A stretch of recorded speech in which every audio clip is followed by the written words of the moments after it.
This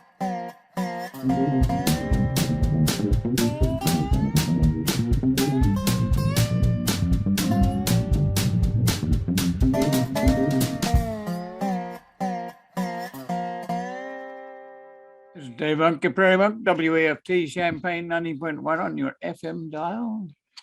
And this week we were talking about Grand Prairie Friends and quite exciting spring meeting with Ellis and Delcom, two long-term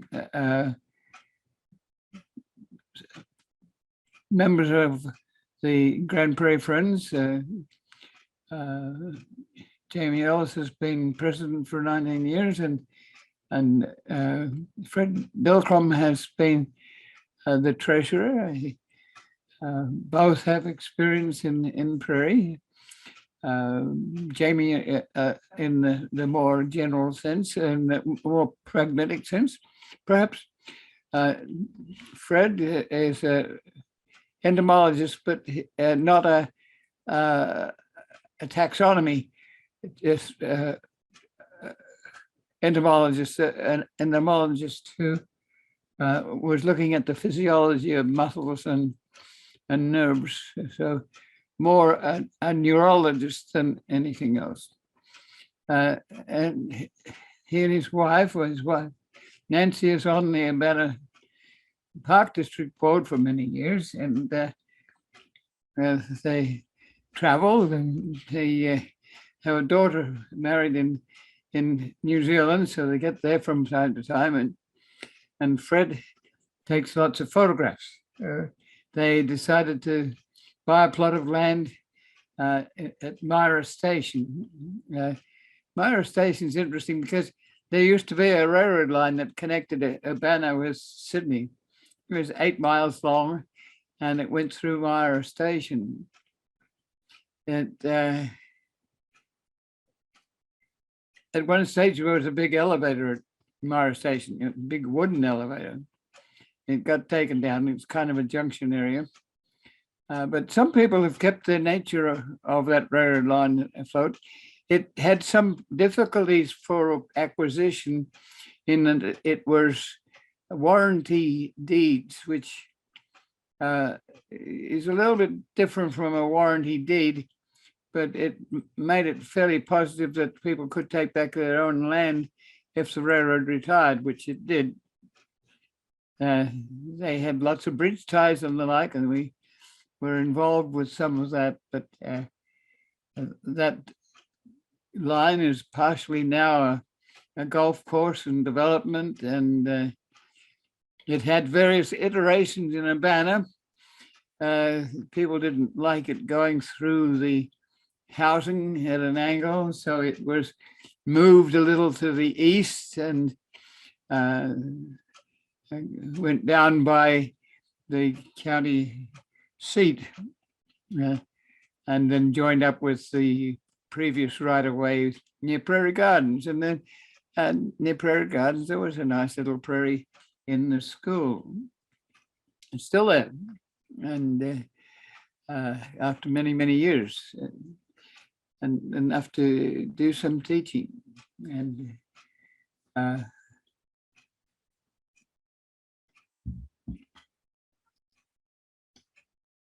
I'm trying to think where I was headed there.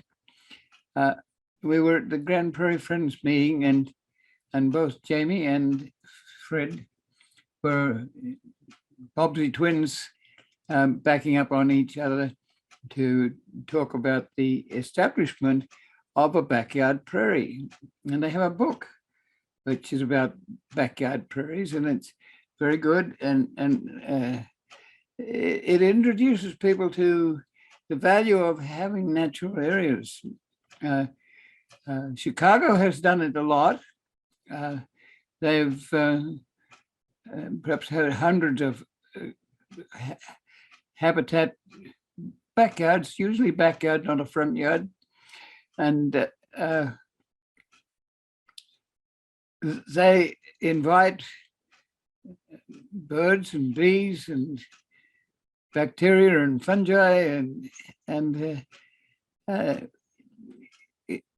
it's got some ambiance to it too.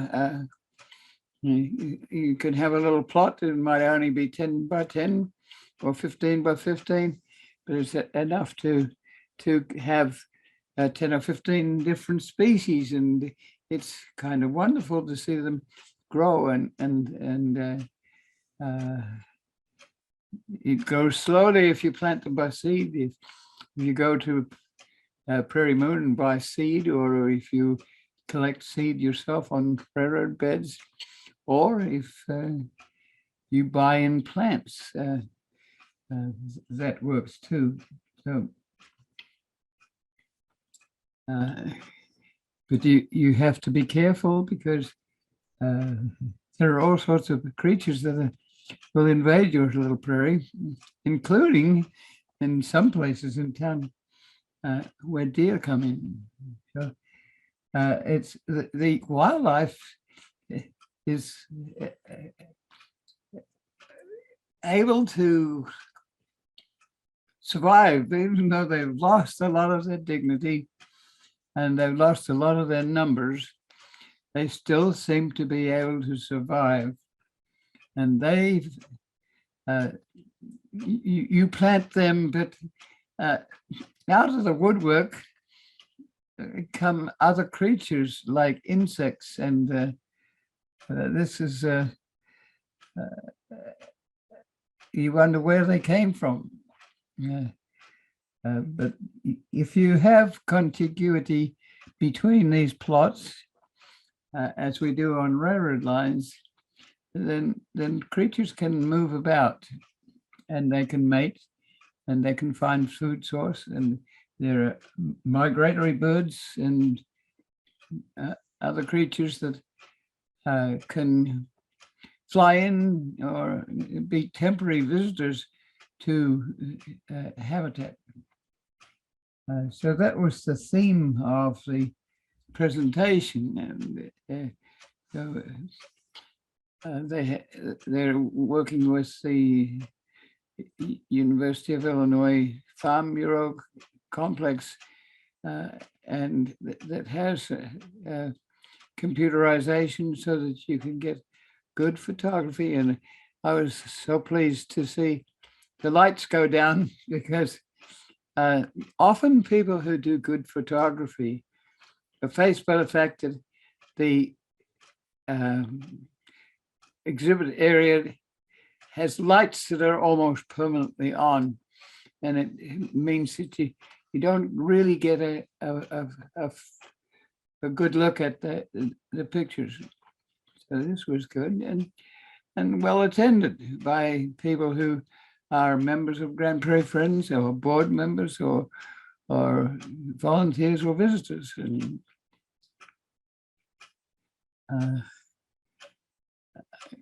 I was impressed by the number of people there, and probably, I would guess, at least 50.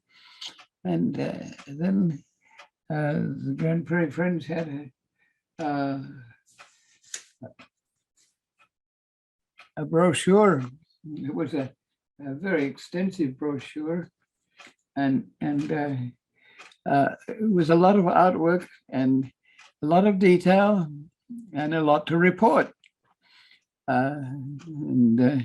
So after the presentation for the backyard prairie, there was a report by the 4 members that are employed by the Grand Prairie Friends, that showed what the Grand Prairie Friends was doing. And it's gone from a start that had a lot of different people involved. You have to go back many years. So there's a couple of gung-ho Audubon people who did a lot of background work here that people don't know about because these people have moved on and passed on. But Katie and Lois were there. And Katie, they weren't at this meeting, they were long since passed. But they were early progenitors, and they did things like try to have an Audubon shop in downtown Champaign, which was losing its storefronts to the malls. People were moving out of the downtown to the malls, and so there were empty storefronts, and could we use those for Audubon? And so Katie Hamrick and Lois Drury put together, along with other people, a store where people could come and get natural history information. And these couple were a powerhouse in other places. Lois was a teacher, and Katie, I forget where Katie was worked, but both of these people had a lot to offer. And you would have people that would comment that these people changed my life. In school, Lois would be handling people who didn't know quite what to do with themselves, and so they had that sort of standing, and we decided. I'd come from Australia, and I couldn't really find the ecosystem easily, and got involved and then stayed around like other people happens to too. And we wanted something that would alert people to their ecosystem. Parkland College was not quite created yet.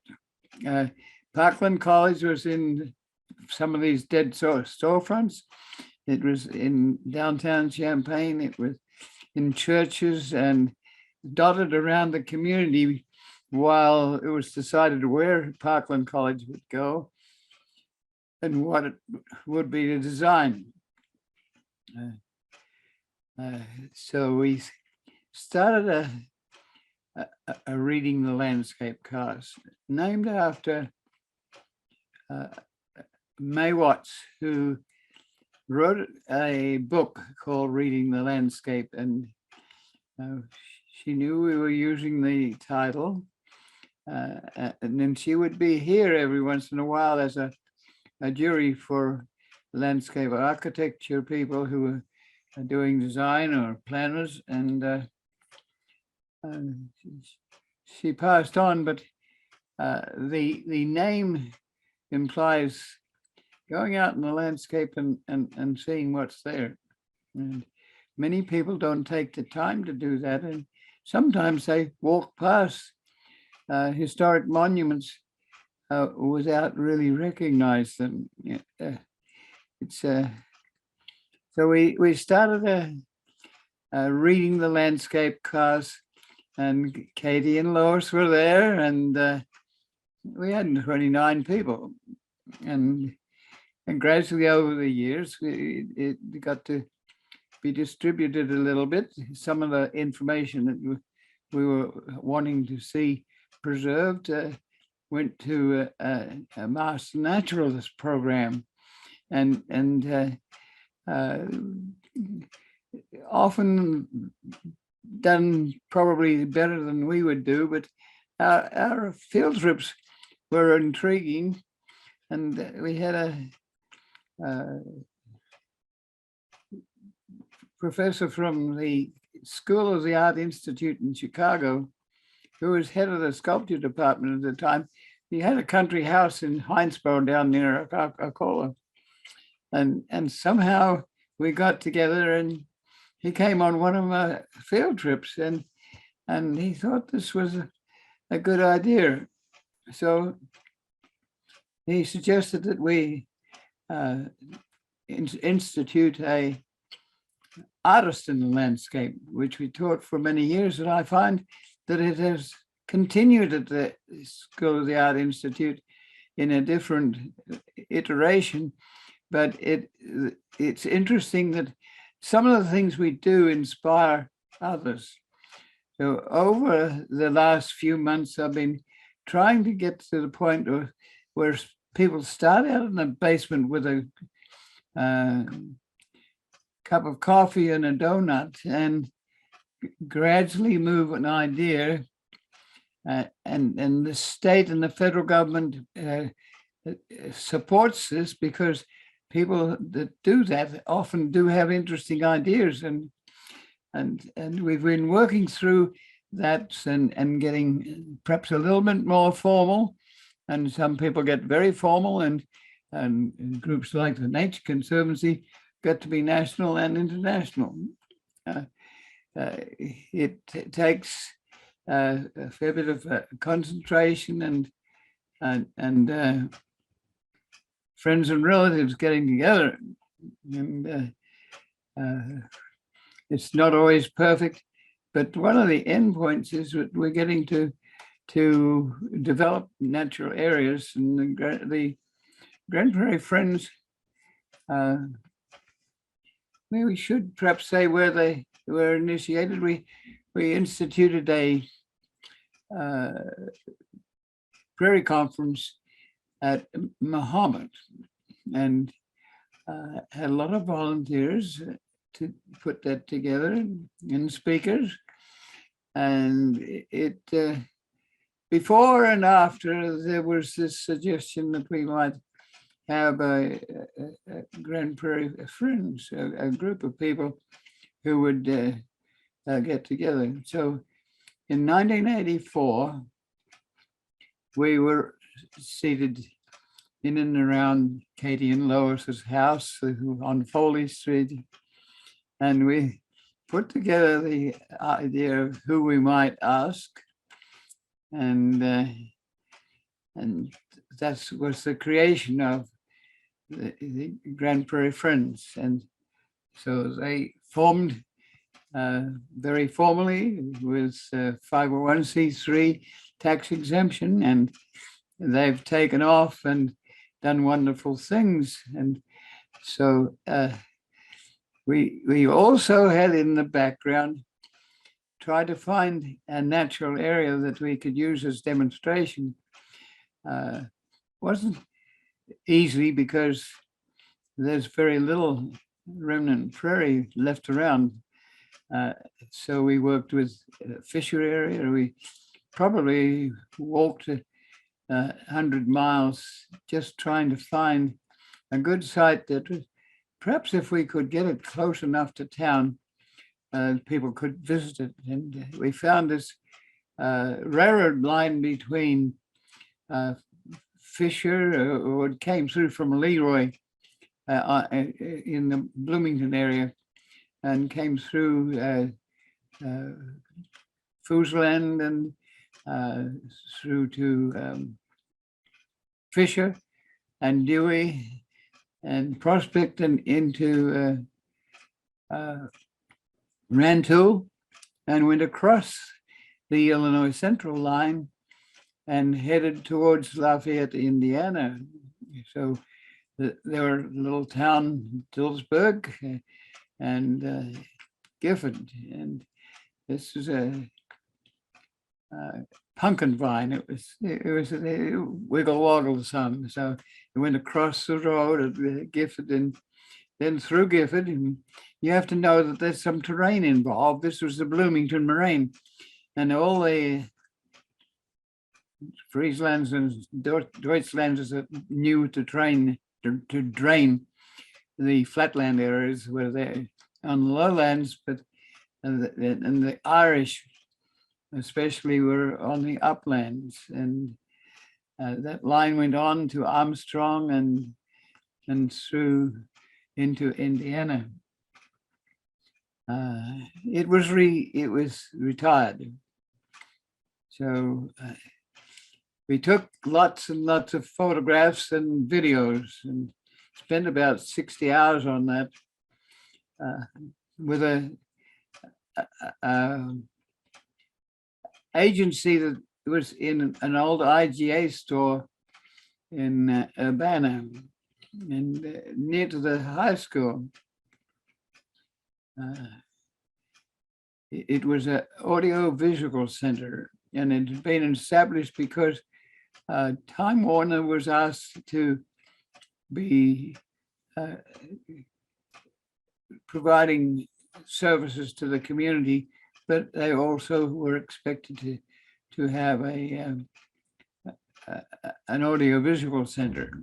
And I had a good learning there because I had been using a visual material that was belonging to the organization rather than myself. So I left the video material where it was in the building, which I will never do again, because if you spent 60 hours editing with early printing devices to put information in, that's a lot of work. And the tapes that are just a small part of it, but somebody decided that the tapes were useful for something else, and we lost a lot of that early video material. So we bumble along and get things done, and we had a lot of involvement from the Fisher area, and we got to know people, and the high school put in a Prairie, and it was a lot of general background interest that was behind the creation of a Grand Prairie Friends. It wasn't really the establishment.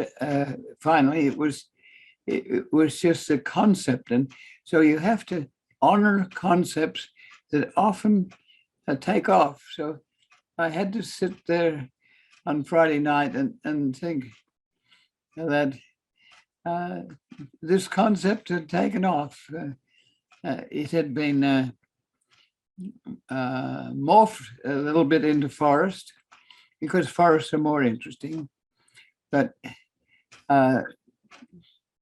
you too can do that sort of thing. You have to take time to know an area.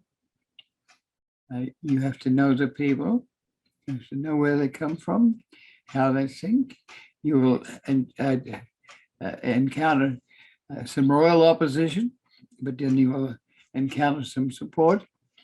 So you just let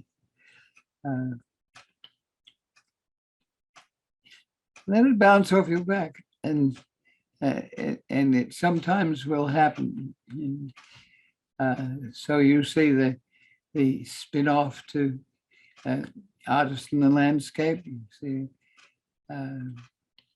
we had an organization which predated some of this, which is called Educational Resources in Environmental Science. And it was based in, it was a curriculum lab at the University of Illinois. And it got its name because there was a grant to, two institutions were going to get a grant from the Rockefeller Foundation for quite a substantial amount of money to concern environmental studies.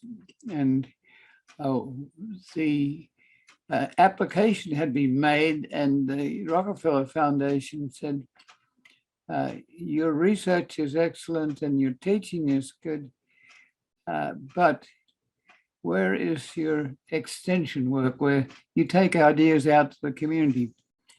So we were visited. We had an organization called Natural Areas Instructional Development. encouraged by the botanists that I'd found, and knew about prairies and knew about reconstruction prairies. And so it was known that we had an office supplied by the curriculum lab, that we believed in what we were doing. And so probably about 8 administrative people, including heads of department, decided that we should be the extension arm for this project. And we were renamed Educational Resources in Environmental Science. The application was made for about 170 odd thousand, and we didn't exactly win the grant. But the name stuck, and so we have had Educational Resources in Environmental Science in the background for many, many years. And all sorts of people have contributed to that and helped us, helped to create or inspire Grand Prairie Friends. Not always is that recognized, but we did get a conference. We did have field trips with that conference, and we got a short line. And Wendy Garrison was the first president. We knew her from before, and she was the first president. And so Wendy and her husband paid for the railroad right-of-way that we found at Gifford. And there were adjunct spaces that were interesting. There's the cemetery hidden behind Penfield that was quite interesting. And there was a history here of early settlement. A good place to be, but very narrow. Probably not even 100 feet wide, and open to invasive by the farmland on either side. But it was a good start, and so that became the background for the creation of Grand Prairie Friends. And it's gradually grown. It didn't have a lot of money, but they got volunteer money to do this sort of work. And gradually the board had some people who are still around. Jim Payne is a leader.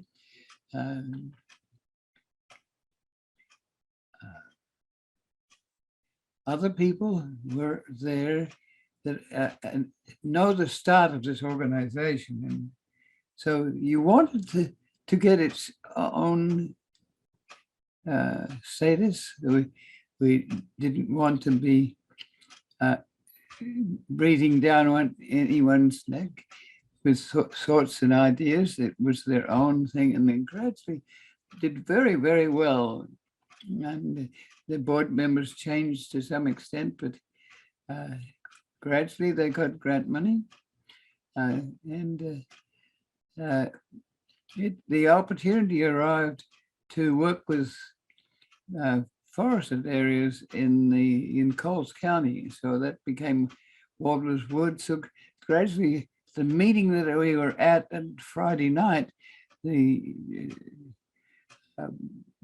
staff people were explaining that these areas were adjacent to a city-owned water lake and water supply, and state land acquired on the banks of the Ombra River. And gradually the Grand Prairie Friends have helped to coalesce this into a larger area. We are all very concerned that the only prairie that's left is usually along railroad lines and in cemeteries that haven't been attended or have reserve areas that have been prairie in the day when they were settled as a cemetery. So the information was helpful, and gradually they've got to the point where they have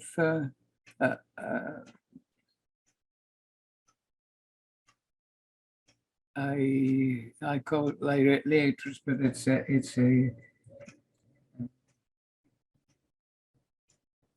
a club that is it depends on the latri. Yes, the liatris is a name, and each of the people in that club commit $1,000 to the club. They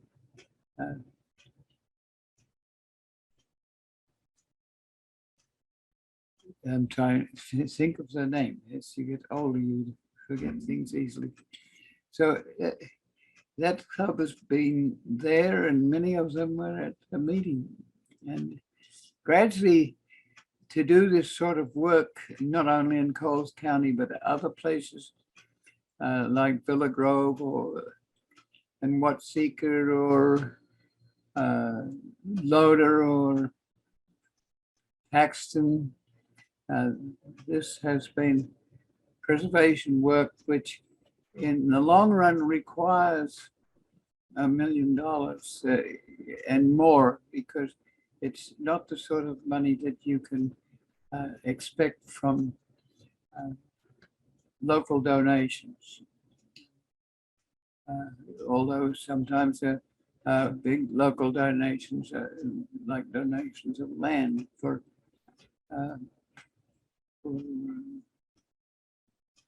bat preservation and things like that.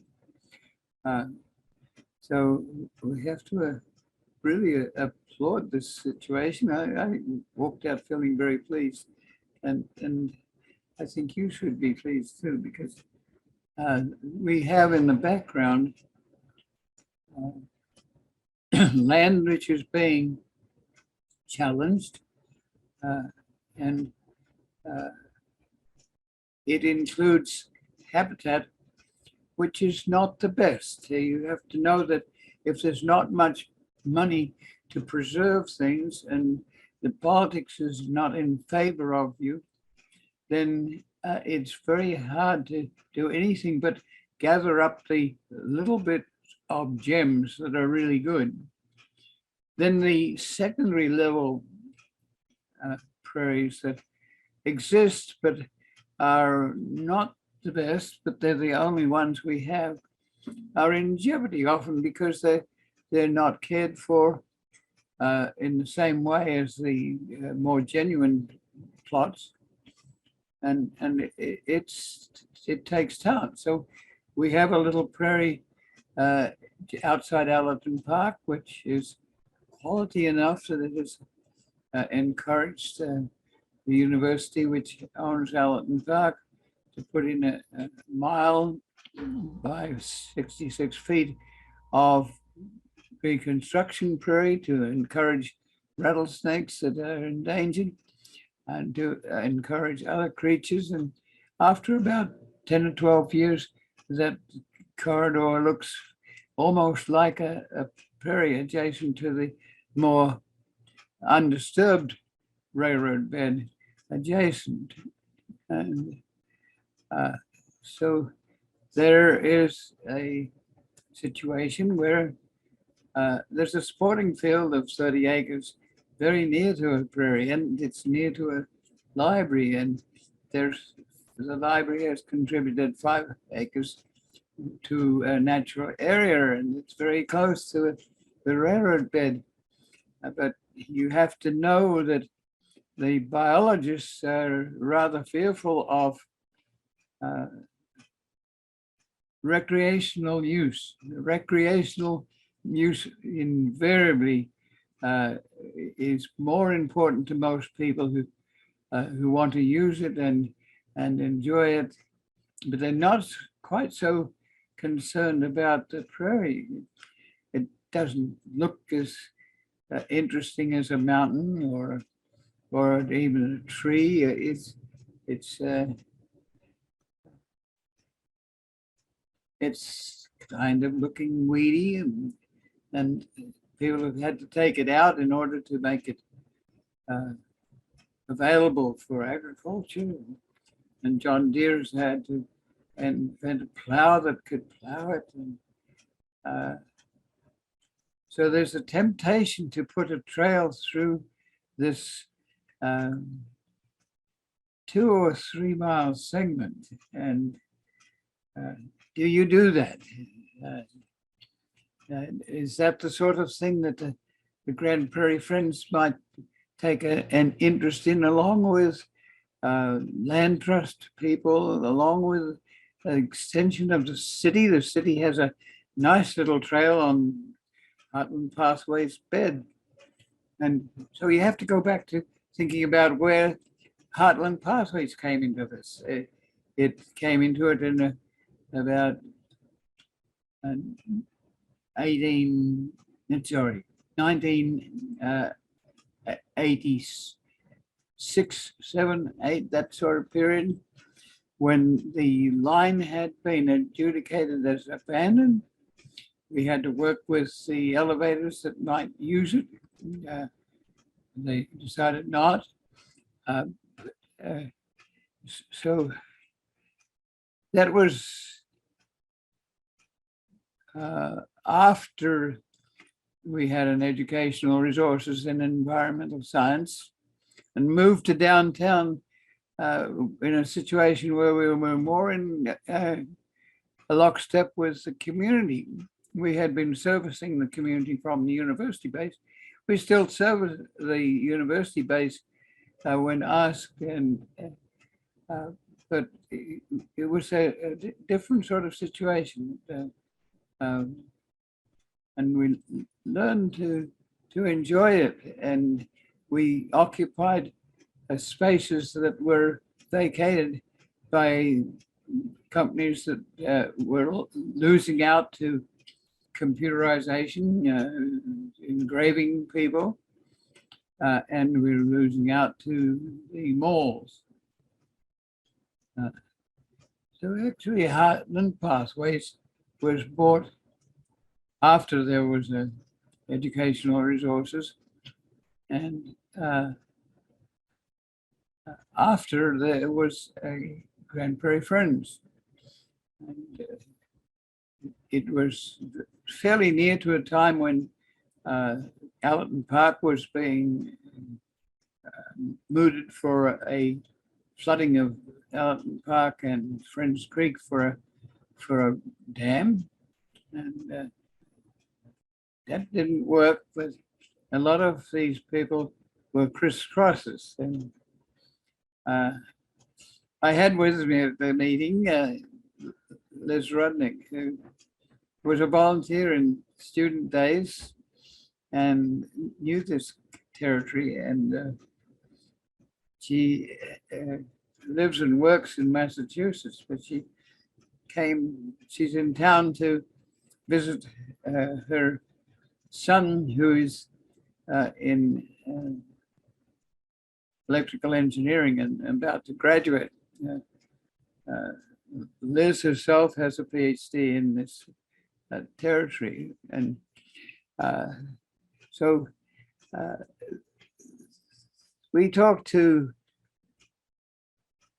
John Marlin, who has also a PhD. We were watching that sort of interaction.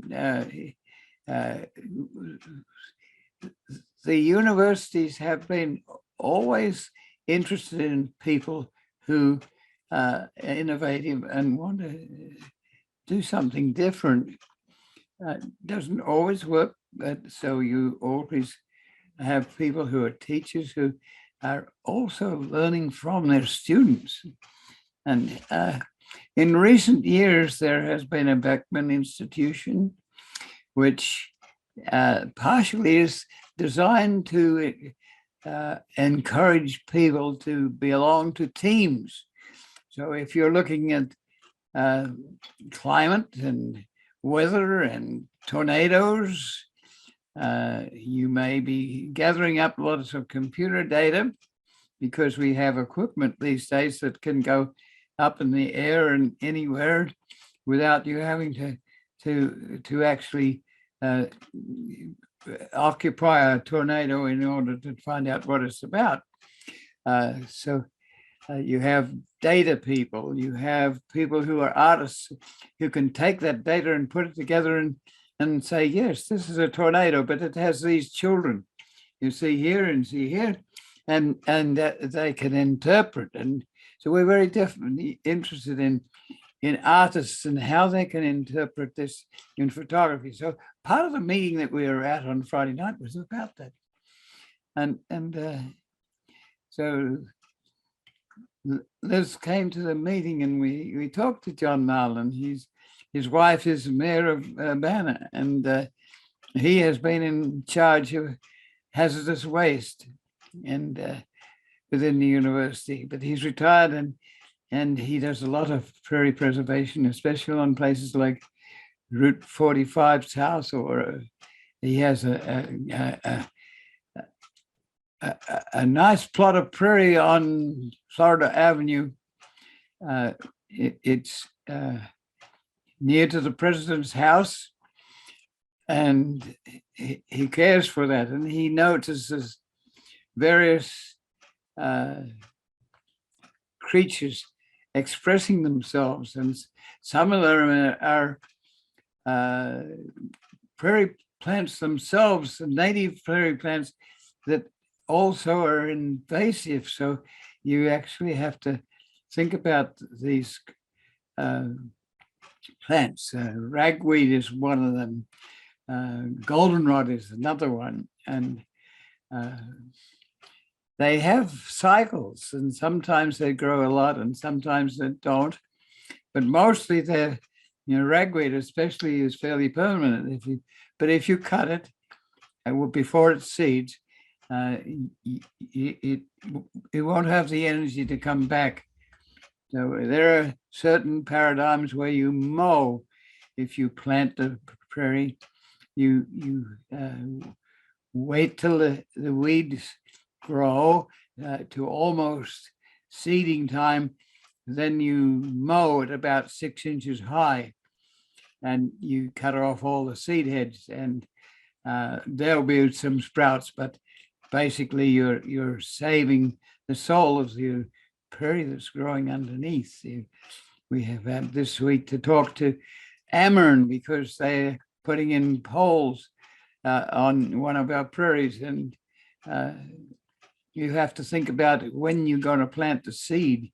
Do you plant it in the middle of winter so that it's underneath the snow and gets a start, and then it grows so slowly, roots first, and then the weeds, especially if it's been disturbed for poles, are going to have a riot, and you need to mow. So people think it's strange that we want to mow prairies, but you pick your time and you pick the organism. Sometimes mowing doesn't help if you're dealing with Canada thistle.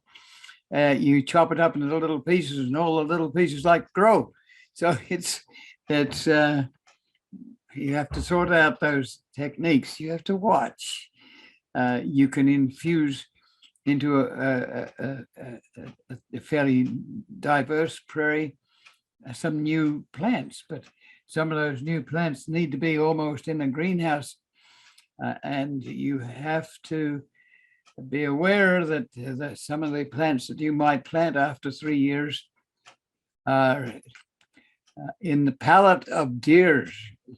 So you almost have to have a fence around your little plot of prairie so that deer won't check out your menu. And so you can actually lose some of your plants that you cherish.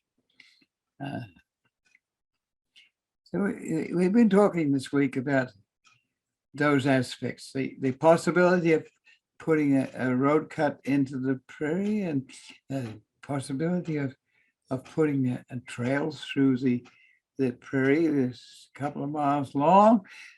That's a challenge. Then we have to think of the regional nature of this. The concept of 30 acres for ballpark is interesting, but it's the concept of having a natural area nearby is interesting. There could be booths or even a little place where there might be a visitor center that went with it. But as of yet, we're not sure that the community realizes the value of this leftover prairie, which is not the world's greatest, but it happens to be the only prairie we have. And it's very good.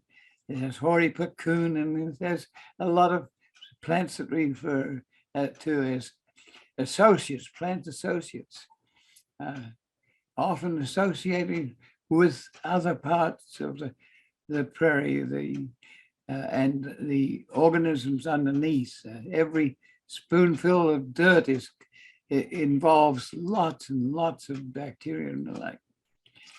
So then we're looking at regional things. So there's a regional sporting ground, but we have 3 regional sites, one going past Allerton Park towards Decatur, one going into Champaign with the opportunity to have historic trains go into Champaign, and then one trackage to Clinton. And that one we're worried about because it is not complete. It goes across a lot of flatland, which is not the most interesting for bikers.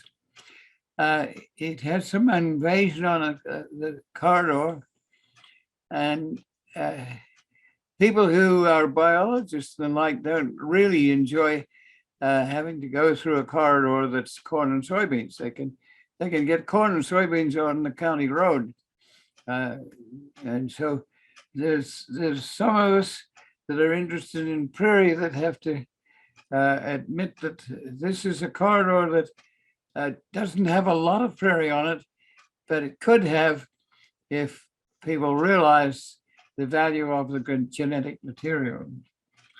And so we've been to court. There's been some invasion, and we don't want to see that. We want to see the contiguity of the line, the relationship.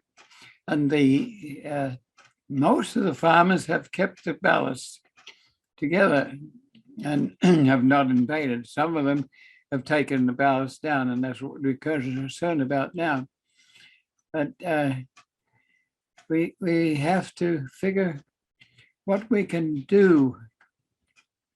There's a mile, the legs of this, the 2 legs that go off to Champaign and go off to Clinton are near to White Heath. So White Heath is kind of a center. There was the Railroad Museum going to the south, and 2 potential trails, rail trails going off to in other directions. So we're looking at a centenary of White Heath, and we're wanting to take people down to Shady Rest. Shady Rest is 30 acres, and it's just alive with spring herbs, and it has a little bit of bottomland adjacent to the Sangamon River, and some Cerragordo upland, morainic upland, and it has a unique truss bridge, and it can continue west a little bit across Madden Creek and up to Lodge. Can we have people to walk down that corridor and get into see Shady Rest from the point of view of the historic railroad? you can get access to Shady Rest by going around the roads and parking in a parking lot. It doesn't have the same get up and go. So can we dream about going down there? And so there's a matter of if you want the railroad to go down there, you have to have ties, and they have to be concrete ties because we don't have any trees left, hardly. And we don't want to destroy what we have left in order to make railroad ties. And besides the wooden railroad ties, which happens to have the advantage that it'd be able to wriggle a little. Flat concrete doesn't do that. So we're talking about the possibilities of creating a polymer tie, which would be partially concrete and partially polymer, which would have the ability to wriggle a little bit when a heavy railroad wheel ran over it. There's a little bit of dreaming there. And on the other end of Whiteheath, there's a little dreaming of rerailing 4 miles of Heartland Pathways trackage. We have to get to this stage that is very similar to what Grand Prairie Friends is doing. We have to have people work on some of these sites, to take out trees going down to Shady Rest, to interpret. You need artists. We have Grand Prairie Friends has a very good annual report, which involves a lot of artistry. So you're combining art and education and science, biology. And we have to encourage people who have enough local clout, enough state clout, enough federal clout to make this line a possibility. At the Clinton end, there's 5 miles, which joins Clinton Power Plant Lake and Weldon Springs State Park. Would be a wonderful connection, but you have to make sure that you're not encouraging enemies by moving fast. You have to explain that the recreation will be more important than the prairie in this case. The rail to trail movement was created in the late 1980s as a result of there having been a Steigers Act in the early 1980s, which allowed short line, obsolete railroad lines to close out. Well, they were worried that they were losing some connections and good railroad bed, and it would take a fortune to replace them. So they created, at the congressional level in Washington, Rail Banking Act, which is called interim trail use, where bicyclists and hikers can occupy the line, and they give the railroad people, the biking people, funds to convert the abandoned bed into a trail that will preserve the railroad dignity, and the railroad can come back if it wants, but often might not for years. Many of our railroad beds that are abandoned will never be instituted again, but that opportunity is there. And the Congress felt that some of these railroad beds needed to be preserved for possible reuse. It might be in a different style with different technology. And so we have 3 legs around Monticello, which is sort of a rural hub for East Central Illinois. It has some rolling hills, and it has a river, and it has an antique town, and industries that are not overwhelming, and accessibility with highways, and it has people who use the town as a retreat, a bedroom community where they can be near enough to Champaign-Urbana or Decatur, and have sort of a relaxed situation. You have an interesting railroad museum. And so how do we tie our three legs around the existing and attractive Monticello? And tourists like it. Tourist money is coming in. So you have to figure that if we're going to save any of the natural vegetation, the habitat that a bird will use and travel along, or a beetle or a bug or a lizard or whatever will enjoy, we have to say to the public that these communities, the little villages and townships along the way will benefit a lot from an extended trail. So instead of working with the prairie paradigm, you work with the recreational paradigm. It's hugely precedented that most towns on these railroad trails benefit economically and sociologically, and they upgrade as a result of the trails. So we want to maintain that contiguity, and we need to talk to people who might look on our railroad bed as unused agricultural land, wasted land. But we want to say that in that little pieces of bed that are preserved, this genetic material, and we need to say we don't know too much about what's there, and we don't have a lot of it. But if we're to save that corridor, we have to save the rail trail movement along it and to the end where